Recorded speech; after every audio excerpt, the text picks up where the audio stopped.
Good morning, Siargao. Maayong buntag po kaninyong tanan. Magandang umaga mga ka-Siargao. Ano yung nasabta sa laing edisyon sa atong programa Siargao TV News para napagatod kaninyo sa mga importanteng balita nga angay natong masayran. Dini na sa isla sa Siargao, sa probinsya Surigao del Norte, sa rehiyon sa Caraga, og sa tibuok nasod Pilipinas, Luzon, Visayas, Mindanao, og sa tibuok kalibutan. Good morning po, maayong buntag po kaninyong tanan. Good morning usab sa mga kalungsuran nga sakop ning isla sa Siargao, ang Dapa, San Isidro, San Benito, Santa Monica, Burgos del Carmen, General Luna, Socorro og Pilar. Maayong buntag po kaninyong tanan. Good morning Kuya G, watching from Consolacion. Keep safe Siargao non. Gikan na kan Sir Espino Mike. Salamat Sir Espino. Good morning kanimo din na. Salamat. Maayong buntag. Good morning usab sa atong mga frontliners, healthcare workers nga padayon ang serbisyo alang na kanatong katawhang Pilipino. Maayong buntag po. Magandang umaga. Good morning usab sa atong mga silingan nga mga probinsya, ang Agusan del Sur, Agusan del Norte, Surigao del Sur ug Dinagat Islands, uban sa mga kasikbit na mga probinsya nga maabot ning atong live stream karon. Good morning po, maayong buntag mga ka-Siargao. Good morning sa atong mga viewers, commenters, reactors karon. Salamat po sa inyong pagsuporta dinhi na sa atong programa. Please share sa atong live stream karon mga ka-Siargao para daghan ang makahibalo sa mga latest nga mga updates dinhi na sa atong isla sa Siargao. Maayong buntag po. Good morning mga ka-Siargao. Happy viewing po sa tanang viewers nato karon. Magandang umaga mga ka-Siargao. Happy viewing po sa tanan. Dili na ta maglangan atong pagasayron karon ang kahimtang sa atong panahon. Ano ba aduna bay mga weather disturbances o aduna bay mga pag-ulan o aduna bay mga kainit nga atong masinatik karong adlaw? Ang dugang detalye gikan na mismo kang Benison Estareha dito na sa DOST Pag-asa. Good morning Benison. Isang mainit na Miyerkules po sa ating lahat. Ako si Benison Estareha. Dalawang weather systems pa rin ang umiiral sa ating bansa. Una na dyan ay ang easterlies o yung mainit na hangin galing sa Pacific Ocean affecting Luzon, Visayas, and northern portion of Mindanao. Meron pa rin naman tayong Intertropical Convergence Zone or ITCZ dito sa may southern portion of Mindanao. Ito yung pagsasalubong ng hangin galing sa northeast at southeast na siya nagre-resulta sa pagkakaroon ng mga kaulapan at mga pag-ulan. Base naman po sa Climate Division ng Pag-asa, for this week wala tayong inaasahan na weather disturbance, mapa-low pressure area man or bagyo. But for next week around May 10 to 16, ay possible na may mabuong low pressure area somewhere dito sa may Pacific Ocean. Then itong LPA is possible na lumapit ng pakonti-konti dito sa ating bansa. Pero mababa po yung chance na ito ay magiging isang bagyo. But knowing na May 10 to 16 pa ito, so a few days from now, marami pang possibilities. So posible pang mag-iba ng direksyon itong low pressure area at posibleng hindi mabuo itong low pressure area in the first place. So palagyan po magantabay sa updates ng Pag-asa. May mga nagpo-post siguro on social media na nagsasabing may mabubuong bagyo for next week at tatawagin natin ito na Krising. But then again, tulad ng nasabi ko kanina, ito ay isa lamang na model at napakaraming models ang available online at marami pang posibleng mangyari dun sa binabantayan na weather disturbance natin. But for now, as long as wala pa tayo nakikita na nabubuong ulap or low pressure area, then we cannot tell for now with high certainty. Sa ating mga kababayan naman po sa Davao Region and Soc-Sargen, possible pa rin po yung madalas na pag-ulan ngayong araw dahil sa ITCZ or Intertropical Convergence Zone. Mag-ingat sa mga pagbaha or landslides pag tuloy-tuloy yung mga pag-ulan doon. Sa natitirang bahagi naman po ng Mindanao, asahan natin partly cloudy to cloudy skies lalo na sa umaga. Then sa tanghali may kainitan lalo na dito sa may Zamboanga Peninsula hanggang 35 degrees Celsius yung maximum temperature. Then sa hapon hanggang sa gabi, mataas din po yung tsansa na magkakaroon sila ng mga pag-ulan na wala namang kinalaman sa low pressure area or bagyo. Dito naman sa Visayas, partly cloudy to cloudy skies din. Mas mataas lamang yung tsansa dito sa may Eastern Visayas due to easterlies. Temperatures naman natin sa Visayas, naglalaro from 32 to 34 degrees Celsius sa tanghali. Para naman sa lagay ng ating karagatan, wala po tayong gale warning na nakataas, slight to moderate seas or around kalahating metro hanggang 2 metro ang taas ng mga alon. Mas mataas yung mga pag-alon natin kapag may mga thunderstorms, and in the next few days naman po wala tayong aasahan din na gale warning. Si Haring Araw ay sumikat 5:32 ng umaga at lulubog naman ito 6:14 ng gabi. Yan muna latest mula dito sa Weather Forecasting Center ng DOST Pag-asa. Ako po si Benison Estareja na nagsasabing sa anumang panahon, pag-asa ang magandang solusyon. Okay na mga kasyargaw, ang latest updates nato sa kahimtang sa panahon. Mga kasyargaw, Intertropical Convergence Zone lamang ang nakaapekto karon mga kasyargaw sa atong panahon. Ilabi na din nasa Davao Region mga kasyargaw. O din na sa atong isla sa Siargao. Adunay mga pag-ulan apan tropical o mga localized thunderstorms lang kini mga kasyargaw. Good morning po mga yung buntag. Maradyo na buntag Kuya G watching from Dasmariñas, Cavite. Amping permi Kuya G gikan na kang Sir Mauricio Besinga. Salamat Sir Mauricio. Good morning ka rin mo din. Salamat ikaw Sir. Mayong buntag ka rin mo din. Good morning Kuya G watching from Payatas. Greet ko lang dyan sa taga Barangay 11 Dapa mga herarkas. Gikan na kan Sir Willie Pobe. Good morning po Kuya G. God bless. Gikan na kan Sir Ma'am Jerl Soreño. Good morning po. Magandang umaga. Good morning Kuya G. Pa-shoutout ko kay Lucas Titing Veloso sa Barangay 13 Dapa. Alan Valerio Union Dapa from Quezon City. Gikan na kan Sir Edgar Consad. Salamat Sir Edgar. Good morning. Good Kuya G. Happy birthday sa ako sister. Nang Solyoso. Diyan na sa Poblasyon 5 General Luna. Gikan na ka Ma'am Marife Antepasado. Good morning Kuya G. Ug sa tanang Siargao noon. Pa-shoutout sa ako 52 ka-ALS learners. School year 2019 na successful sa ilang portfolio presentation. Promoted lahat. Congratulations sa inyo. Ug ipadayon ang pag-eskwela hangtod mo lampos kamo sa inyong pangarap sa buhay. Gikanakan Sir Henry Lubapis. Salamat Sir Henry. Good morning og sa imong mga estudyante. Di na nasa Socorro. Salamat Sir. Happy viewing og congratulations po sa tanang nakapasar nga ALS student ni Sir Henry Lubapis. Salamat Sir Henry. Good morning kanimo din na og kaninyong mga kasyargaw noon. Samtang mga kasyargaw, di na tamaglangan atong pag-asayon karon ang pinakaunang bahin sa mga balita din na sa atong programa Siargao TV News. Senior citizen sa Dapa, nabakunahan na. Atol sa pagpangbakuna sa mga priority group sa atong gobyerno, nahilakip na gayod ang mga senior citizen dinhi na sa atong munisipalidad sa Dapa. Ingon nga sila kabahin sa A2 priority groups o ang mga senior citizen.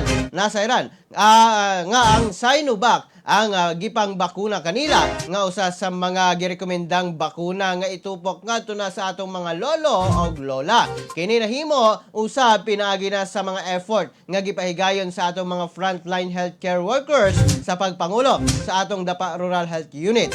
Gidani pa mga kasyargaw ang mga senior citizen mga magpalista og ang adunay mga comorbidities o katawhan nga adunay comorbidities aron na babakunahan o aron usab maprotektaran ang mga minahal sa kinabuhi. Gilauman sab nga mabakunahan ang 13 o ang mga priorities o ang mga katawhan nga adunay mga comorbidities. Good morning Kuya G. God bless you. Gikan na kang Ma'am Laylay Idera. Salamat po. Good morning sab kang Uncle Jemmar Plandano. Salamat po. Good morning maayong buntag. Happy viewing po. Samtang sa laing bahin, General Luna may pahigayon sa pagpangbakuna. Kagahapong adlaw mga kasyargaw, gitakda ang pagpangbakuna sa mga A2 priority groups o ang mga senior citizen sa munisipalidad sa General Luna. Dito na sa General Luna Municipal Gym. Sumala pa nga ang lahatagan o nabakunahan o ang prioridad sa maong pagpangbakuna mao ang mga senior citizen sa poblasyon 1 hangtod na sa poblasyon 5 o dito na sa Barangay Malinaw. Kinidaan na nga gipahibalo sa maong mga mga barangay. Human nga miabot ang maong bakuna sa maong lungsod, mga kasyargaw, netong ni aging adlaw. Gidani ang tarang nag-edad na sa 60 years old pataas nga nagpuyo sa maong lugar nga magpabakuna aron nga maprotektaran ang pamilya. Sa mga gustong magpabakuna ato lamang ang Rural Health Unit sa General Luna o magpahilista, mga kasyargaw, sa maong Rural Health Unit. O gagidani usab ang mga katawhan nga dunay comorbidities nga magpalista aron usab mabakunahan. Ingon nga ang A3 priority na, mga kasyargaw, ang musunod human sa mga senior citizen. Good morning and happy listening to Prince J.M. Rivera and Randy Archaga Santisa. Salamat gikan na kang Espandoni Cruz. Salamat po, good morning, magandang umaga. Happy viewing po sa tanang viewers nato karon. Salamat. Samtang sa laing bahin sa mga balita, mga kasyargaw, din na sa itong programa. RHU Burgos magpahigayon og blood donation drive karong adlaw. Gipanawagan karon, mga kasyargaw, sa Burgos Rural Health Unit ang nag-edad 18 anyos pasaka o adunay timbang nga 51 kilograms pataas nga magdonar og dugo karong adlaw og mamahimong bayani para na sa katawhan. Gipahigayon ang maong blood donation drive dito na sa Rural Health Unit sa Burgos karong adlaw May 5, 2021 alas 10 sa buntag. Kining aktibidad adunay tema nga dugo mo kinabuhi ko. Alang na sa mga dugang kasayuran, mga kasyargaw, pwede nyo atuan ang Rural Health Unit sa Burgos og ang pwede nyo i-text o tawagan ang numero 0951-0477-413 og ang 0955-498-3234. Akong usbon, mga kasyargaw, 0951-0477-413 og 0955-498-3234, mga kasyargaw. Sa ingana nga mga paagi, gagmay nga paagi, mga kasyargaw, makatabang kita sa libuan, sa milyon nga katawhan, mga kasyargaw, nga nanginahanglan sa dugo. Mamahimo kang hero alang na kanila, mga kasyargaw. Good morning, maayong buntag, Sir G. God bless amping kanunay. Gikan na ka, Ma'am Esther Kaga. Salamat, Ma'am Esther, og sa tanang taga mainit. Salamat po. Good morning kaninyong tanan. Good morning, Kuya G. Kuya G, pa-shoutout ko sa tanang taga Prince Fuel Station. Diyan na sa Barangay Sayak, Kangkuhoy, Bagakay, Santo Niño, Abad, og diha na o duha ka branches sa Dapa, og dire na sa lungsod sa Del Carmen. Sa may kilometro 1 poblasyon. Salamat, Kuya G. God bless. Gikan na ka, Ma'am Marilu Pobe. Good morning, Kuya G. Pa-shoutout ko sa Osares family nga taga Burgos. Gikan na kan Jason Osares. Salamat, Sir Jason. Good morning po, Kuya G. Pabati naman po sa nanay ko na si Nanay Pia Migulyas. Birthday niya karon, 85 years old. Dito na sa Barangay Caridad, Pilar. Salamat po. Gikan na ka, Ma'am Melissa Esparago Fabroa. Happy 85 years, happy 85th birthday, Ma'am Pia Migulyas. Salamat po, good morning. Kuya G, greet ko lang. Ako po, advance first birthday kay Kylie May Cometa Pobe. Gikan na ka, Sir Willie Pobe. Happy birthday, happy first birthday kay Kylie May Cometa Pobe. Salamat po. Good morning, magandang umaga kaninyong tanan, mga kasyargaw. Samtang ang atong segment karon, mga kasyargaw, sa isda sa Siargao TV o ang isdang Siargao nun, dali atong hisgutan karon, mga kasyargaw, coastal zoning o managed access reserve design workshop ipahigayon sa San Benito.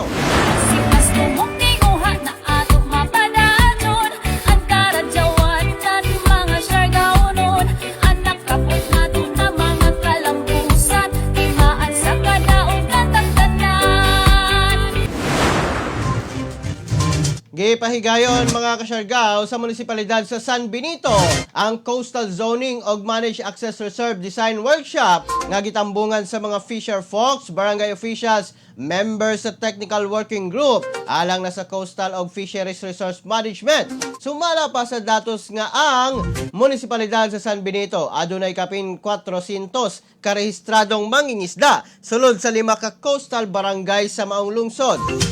Samtang mga kasyargaw, ang nahimong highlights usab sa maong workshop mao ang proposed 200 hectare reserve og navigation lane challenges sa coastal waters sa maong lungsod. Ingon nga mamahimong kabahin sa coastal zoning. Maong mga kasyargaw adunay naka-schedule nga community consultation alang na sa maong proposed zone uses.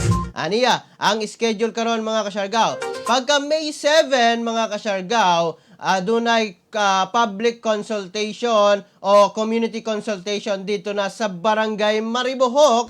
Pagka May 8 mga kasyargaw, dito na sa Barangay Bongdo, Barangay San Juan, Santa Cruz og Talisay mga kasyargaw ang consultation ni ini. Gida ni ang tanang mangingisda og community members nga tambungan ang maong konsultasyon aron na masiguro ang hiniusang kauyunan para na kini mamahimong pangisdaan, mabutangan og bungsod, mamahimong marine protected areas, pwedeng mamahimong tourism destination o guban pang mga idea aron na mapalambo pa ang maong coastal waters sa San Benito. Mga kasyargaw, maong gidani ang tanan nga magpahigayon o mutambong sa maong coastal o community consultation mga kasyargaw para man kini sa kalambuan sa mangingisda sa mga miyembro ni ini o sa mismong munisipalidad sa San Benito.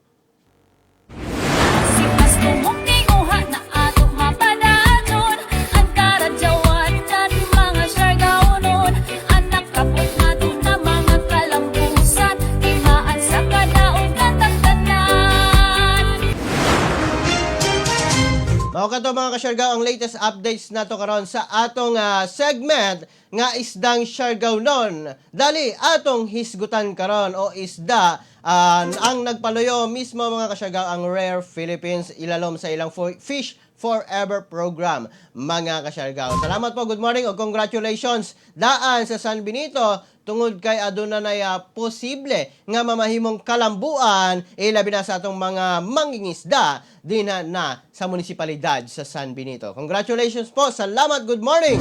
Good morning po Kuya G, pa shout out po kay Mario Jimena, Mana Arlene Lipaw Jimena at sa kanilang mga anak dyan sa Barangay Mabin, Cagdianao, Dinagat Island from Ven Jimena of Taguig. Salamat Kuya G, ingat gikanakan sa Ven Jimena. Good morning Kuya G, og sa tanang viewers sa tanang taga San Benito og sa ilang mayor Gina Sumando Minil og SB members og kay Mayor Coro sa Del Carmen og kay Ate Mina og sa ako wife na si Cherry og sa ako PHO family.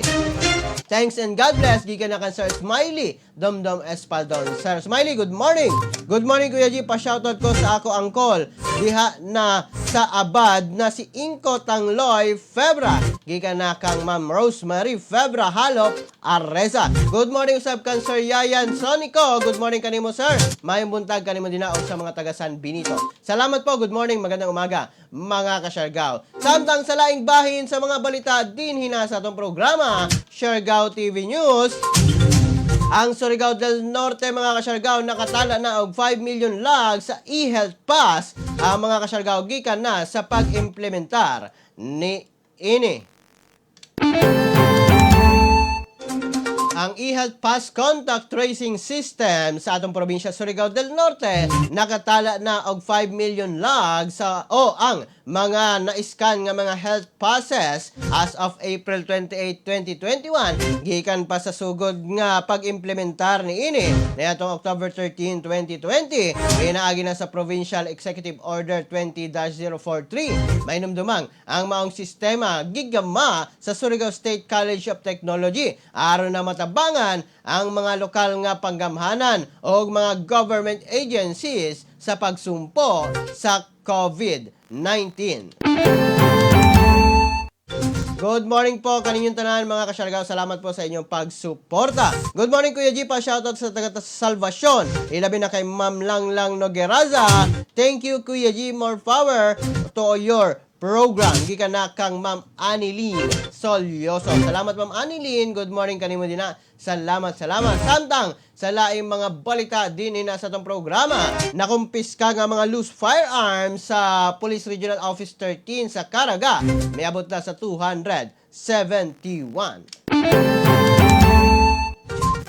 May abot sa 271 ka mga loose firearms ang nakumpiska sa nagkadaiyang police stations ubos sa Police Regional Office kon PRO 13 sa Caraga Region. Gikan na sa 211 ka mga suspect nga ilang na neutralize sukad ang paglingkod ni Regional Director Brigadier General Romeo Karamat Jr. niadtong September 17 sa niaging tuig. Sa naarestong 211 ka mga individual, 7 kanila ang namatay atol sa gilusad ng mga police operations sa mga sakop sa Surigao del Norte Police Provincial Office, Agusan del Norte PPO, Butuan City Police Office o sa Regional Intelligence Division 13. Sumala pa ni Major Dorothy Tumulak, ang Information Officer sa PRO 13, nga gawasan na kumpiska nga mga armas. 676 usab ka lain-lain mga armas ang voluntaryong gisurrender o gi-turn over ngadto na sa Caraga PNP, samtang laing 126 ang gi-turn over atol sa paglusad sa Oplan Katok, usa ka programa sa PNP kundiin ang mga otoridad naglusad og house-to-house visit ngadto na sa mga firearm holders nga wala pa naka-renew sa ilang mga firearm license. Good morning Kuya G, good morning Siargao. Pakigreet po sa tanang taga Cortez, Surigao del Sur. Labi na kay Mayor Josie Bonifacio, mga LGU staff og lumulupyo sa ilang coastal communities. Gikan na kan Sir Jules Gerhen. Salamat Sir Jules, good morning. Mayong buntag kanimo dinaog sa tanang taga Surigao del Sur sa Cortez, ilabi na kang Mayor Josie Bonifacio. Salamat po. Good morning, mayong buntag. Speaking of Surigao del Sur, good morning usab dito na sa Bislig City, ilabi na sa Mangagoy. Good morning po, mayong buntag kaninyong tanan, ilabi na sa inyong pagtanaw karon. Salamat po, mayong buntag. Speaking of good morning usab, good morning sa tanan taga Pembo, Makati City. Salamat po sa inyong pagtutok dito na sa ating programa. Salamat po. Good morning Kuya G, pa shout out kay Tonet, Emil, Megan og Liam. Gikan na kang Jinray Deguinyo. Salamat po, good morning. Magandang umaga mga kasyargao. Samtang sa laing bahin sa mga balita din hina sa itong programa, Mobile Legends Tournament ipahigayon sa Butuan atol sa Balangay Festival. Excited na ang mga mahiligon sa pagdula sa online game nga Mobile Legends kay karong Mayo sa pagsaulog sa Balangay Festival dito na sa Butuan City. Ilusad ang Saya Games Balangay Festival Mobile Legends Online Tournament sa pagpanguna sa usa ka mobile company. 30,000 pesos ang madawat nga premyo sa mudaog og laing cash support ang ihatag sa barangay nga ilang girepresentar. Kada team adunay 5 ka players ug usa ka optional 6 substitute player. Kinahanglan ang competing players mga residente lamang sa Butuan City. Dunay registration fee nga 100 pesos kada player kundi gi-convert kini sa e-load para mao'y gamiton sa maong event. Magamit usab kini para na sa raffle coupon. Magsugod ang registration mga kasyargao ni adto pang April 22 og mahuman kini karong Mayo 13 mga kasyargao. Mga taga-Butuan, congratulations sa inyo og ingat lamang kita sa pagpahigayon sa Balangay Festival. Good morning Kuya G, shoutout po kay Rabita, gikan na kang Ma'am Crizel de la Cruz. Salamat Ma'am Crizel og kang Rabita, happy viewing. Good morning, shoutout kanimo din. Salamat po, maayong buntag mga kasyargao. Samtang sa laing bahin sa atong mga balita din na sa atong programa, Dinagat Islands nakadala og 7 ka new COVID-19 case. Nakatala na usab mga kasyargao ang bag-ong 7 ka-confirmed cases sa COVID-19 ang probinsya sa Dinagat Islands. Unom ni ini gikan na sa munisipalidad sa Cagdianao ug usa gikan sa San Jose. Ang maong 7 ka buok natakdan tungod na sa local transmission ug buot pasabot nga adunay kini contact sa mga niagi ng mga confirmed active cases Tungod na niini, ang dinagat aduna nay kinatibuk ang 86 ka active cases sa COVID-19. Maong padayong gidani sa probinsya Dinagat Islands ang pag-obserbar sa health and safety protocols. Gidili usab ang mga mass gatherings sama sa mga pista o mga party, mga kasyargaw sa maong mga kalungsuran sa Dinagat Islands. Good morning po, maayong buntag kaninyong tanan mga kasyargaw. Samtang sa laing bahin mga kasyargaw ang atong latest karon na ang latest nato karon mga kasyargaw nga ihap sa COVID-19 dinhi na sa Caraga Region. Ang atong rehiyon sa Caraga mga kasyargaw adunay new confirmed COVID-19 cases positive mga kasyargaw nga 28, 40 ang nakarecover kagahapong adlaw, 0 ang nangamatay. Then sumala pa nga ang kinatibuk ang COVID-19 cases karon 10,222, 892 ang anaagihapon sa isolation, 8,979 ang nakarecover na, 351 gihapon ang mga nangamatay. O good news mga kasyargaw, walay na itala nga COVID-19 case karon sa Butuan City base na sa maong report mga kasyargaw. Apan ang Surigao City mga kasyargaw adunay naitala nga bag-o usa dito na sa Barangay Kagnyog o usa dito na sa Barangay Lipata mga kasyargaw. Mga latest updates nato karon sa COVID-19 sa Caraga Region. Good morning po, maayong buntag kaninyong tanan mga kasyargaw. Salamat sa inyong pagsuporta dinhi na sa atong programa. Samtang sa laing bahin sa mga balita karon, 8 ka scientist o Pinoy ka scientist nakasulod sa 2021 Asian Scientist 100. Nakasulod karon sa 2021 Asian Scientist 100 ang 8 ka Filipino nga eksperto sa nagkalain-laing mga field sa science. Sumala sa Department of Science and Technology kundi DOST, lakip sa mga expert nga nakasulod sa listahan. Mao sila Dr. Annabel Briones, Dr. Francis Aldrin Uy, Dr. Desiree Hutea, Dr. Sandra Teresa Navarra, Dr. Kathleen Aviso, Dr. Junel Saludes, Dr. Salvacion Gatchalian, o si Sir Edgardo Vasquez. Tuig 2016, unang gilusan sa Asian Scientist Magazine ang listahan sa 100 ka mga ekspertong scientist sa Asia. Una na nga nahilakip sa maong listahan ang mga experts gikan na sa Japan, China, Singapore, Thailand o India.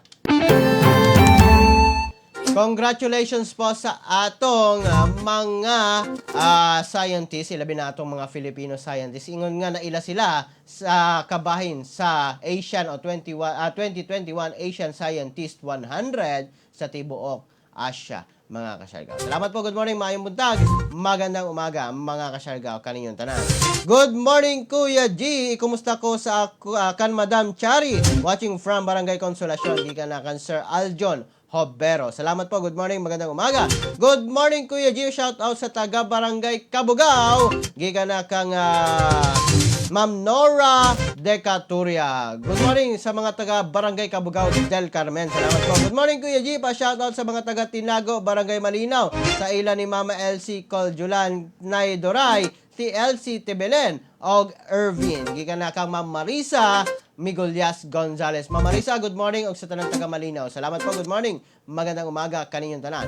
Samtang sa laing bahin sa mga balita karon, COVID-19 cases sa India miabot na sa kulang 20 milyones. Miabot na sa 19.93 milyon ang kinatibukan kumpirmadong kaso sa coronavirus disease dito na sa India. Sumala pa sa pinakabagong tala sa India Health Ministry. Samtang 368,147 ang naigo sa mga virus niatong Lunes o 3,417 ang nangamatay sulod lang sa usa ka adlaw. Hinungdan nga miabot na sa 218,959 ang kinatibuk ang namatay sa India. Sumala pa kang Bramar Mukherjee, epidemiologist sa University of Michigan, nga mideklara kini og medical emergency og ang pagpuyo sa mga panimalay ang nakitaan nga solusyon sa giatubang nga problema sa maong nasod. Mahinumdumang puno na ang mga ospital, morgue, crematorium og kulang na sa oxygen ang India tungod na sa kaso sa COVID-19. Mahinumduman nato mga kasyargaw na gitagaan na usab kini og mga ayuda gikan na sa international community mga kasyargaw.